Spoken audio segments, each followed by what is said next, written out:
जानेगाव शेलगाव परिसरात बिबट्याचं दर्शन, वन विभागानं केली पाहणी, नागरिकांना सतर्कतेच्या सूचना।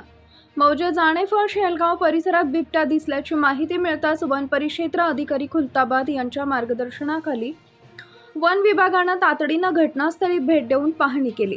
यावेळी वन परिमंडळ अधिकारी गणोरी सुलभा बोलकर, वनरक्षक जाधव मुंडे तसेच वनमजूर भोसले, विस्पुते व बारगळ यांनी पोलीस पाटील श्री काळे यांच्या समवेत घटनास्थळी जाऊन परिस्थितीची पाहणी केली। वन विभागाच्या पथकानं गावकऱ्यांशी संवाद साधून बिबट्याबाबत सतर्क राहण्याचं आवाहन केले। तसेच शेतात किंवा गाव परिसरात एकटे न जाणे, रात्रीच्या वेळी विशेष काळजी घेणे, लहान मुलांवर लक्ष ठेवणे आणि बिबट्याचं दर्शन झाल्यास तात्काळ वन विभागाला माहिती देण्याच्या सूचना देण्यात आल्या। यावेळी शेतकरी तालिब चौस, राजू खंडागळे, सुभाष बकाल, अब्बू चौस, दिलावर शेख व निजाम शेख हे उपस्थित होते।